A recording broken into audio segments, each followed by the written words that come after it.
Chandrababu Naidu 1 year పరిపాలన ఎలాంటి? Number 1. అంటే కొంతమంది వైసీపీ పథకాలు ఏమి రావట్లేదు. ఓకే కదా, పథకాలు ఏం రాలా. ఎక్కంలోనే ఫంక్షన్ ఇచ్చాడు ఫస్ట్ పాయింట్.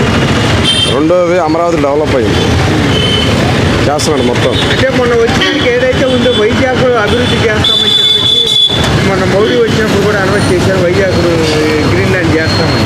మరి వైజాగ్ డెవలప్ అవుతుంది, మరి అమరావతి అయ్యే అవకాశం ఉంది. అమరావతి డెవలప్ అయింది, పోలవరం పూర్తయింది. రేపు నెక్స్ట్ ఇయర్లో అమ్మ ఒడి ఇస్తాడు, అదే తల్లి దీవెన అది ఇస్తాడు. ప్లస్ రైతులకి దాన్ని పెంచాడు, అది రైతు భరోసా అది ఇస్తాడు. దాని గురించి నో ప్రాబ్లం. నేనైతే పార్టీ కాదు, నేనైతే చెప్తున్నా అంటే ఇప్పుడు జగన్ ఉన్నాడు, పిఆర్సీ రద్దు చేస్తాడు, చేశాడా? మద్యపాన నిషేధం అన్నాడు, చేశాడా? చెయ్యకపోను ఆ చీప్ ముందు ఒకటి స్పిరిట్ గిరిట్ మొత్తం పెట్టేసి జనాలను భ్రష్టు పట్టించాడు. ఎక్కడన్నా ఒక రోడ్డు వేసాడా? ఎక్కడన్నా మనకు తెలిసినంత కాలం లేదు, అది వదిలేదు. సరే నేను అమ్మ ఒడిచ్చాను, ఇంకోటి అయ్య ఒడిచ్చాను అన్నాడు. అమ్మ ఒడిచ్చినప్పుడు పిల్లలు చదువుకునేటప్పుడు రూల్స్ పనికిరావు, కరెక్టే కదా?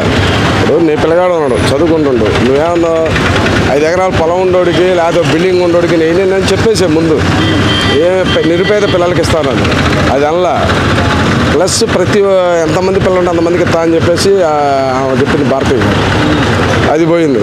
ప్లస్ మళ్ళీ దీంట్లో ఎవరికన్నా ఒక 50 గజాలు 80 గజాలు ఇల్లు ఉంటే 2 షేర్లు వేసుకుని వాడికి ఎత్తుది. ఇవి ఇచ్చింది ఏంది? ఇంకా నిరుపేదలు ఇక్కడ బస్ స్టాండ్ అన్నీ ఉన్నాయి, అన్నం తింటున్నారు. అది దిద్దే ఇంకా మీ నాన్న పేరు పెట్టుకో రాజన్న కంపెనీ, అది దిద్దే ఇంకా నువ్వు ఏం చేసావని చెప్పి నేను నమ్మాలి. ఎవరికో నేను అమ్మఒడి అయ్యఒడి ఇంకోటి అది అందరికీ వర్తించాలా. ప్లస్ ఒకటి అది కరెక్ట్ కాదు. సూపర్, అసలు ఇతనికి తిరుగులేదు. మళ్ళీ నెక్స్ట్ ఇయర్ కూడా ఇతను ఇద్దరు కలిసి వచ్చే అవకాశం ఉందంట, చంద్రబాబు నాయుడు పవన్ కళ్యాణ్. అదైతే నేను చెప్పలేను. పవన్ కళ్యాణ్ అనే అతను వ్యక్తి అసలు పాసిబుల్, సూపర్. అంటే కొంతమంది అంటుండగా పవన్ కళ్యాణ్కి ఆవేశం ఎక్కువ, ఆలోచన తక్కువ. ఆవేశమే కొన్ని పనులు జరుగుతున్నాయి, నీకు అర్థమైందా? ఆవేశం ఉండబట్టే మోడీ దిగొచ్చాడు, మనకు కావాల్సిన ఫండ్స్ ఇచ్చాడు. ఏడో ఉన్న వాళ్ళని ఏమంటారు, కొండల్లో గిరిజనులకు రోడ్లు వేసినోడు ఎవడన్నా ఈ నాయకులు ఎవడన్నా పోయిండా? వెళ్ళలా. గిరిజనులను పట్టించుకున్నాడు ఎవడు? మొన్న తిరుపతిలో ఇన్సిడెంట్ జరిగింది, అది వైపర్యాల వల్ల జరిగింది. కానీ మనోడేమన్నాడు, మాది తప్పు అని ఒప్పుకున్నాడు. జగన్ ఈ రోజన్నా మా తప్పని ఒప్పుకున్నాడా? అసలు జనాల్లోకి వచ్చాడా? పట్టాలు కట్టుకొని వచ్చే సీఎం అతనే సీఎం. చంద్రబాబు పాలన సూపరు. ఇదే కాదు, మరి పవన్ కళ్యాణ్ మళ్ళీ సినిమాలలోకి వెళ్తే బాగుంటుంది, ఇలానే పొలిటికల్లోనే కొనసాగితే బాగుంటుంది అనుకుంటున్నా.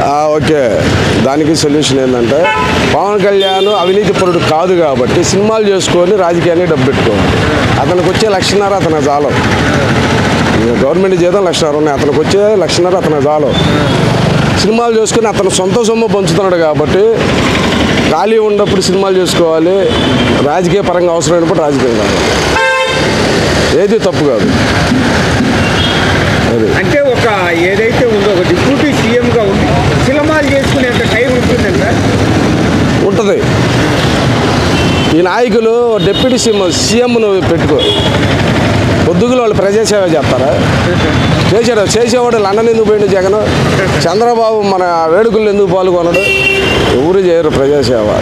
నాకు ఇదిగో ఇది అవసరమయ్యా అని చెప్పి నువ్వు పిలిచినప్పుడు నీ దగ్గర రావాలి, ఆ పని చేయాలి. తర్వాత మనోడు అదే అవినీతి పరుడు దెంగేవాడైతే వాడు రెండో పని చేయడు. ఇప్పుడు జగన్ ఉన్నాడు, భారతీయ సిమెంట్ ఉంది, వ్యాపారాలు అవసరం మరి నువ్వు సీఎంకి. భారతీయ సిమెంట్ ఉంది, ఆయన కొన్ని ఫ్యాక్టరీలు ఉన్నాయి, ఏడేదో మాచర్ల దగ్గర ఉన్నాయి. నీకు మరి సీఎం అన్నోడు నీకు ఎందుకు ఫ్యాక్టరీలు? అది నీ బిజినెస్. అతను డబ్బు లేదు, అతని బిజినెస్ అది. ఓకేనా?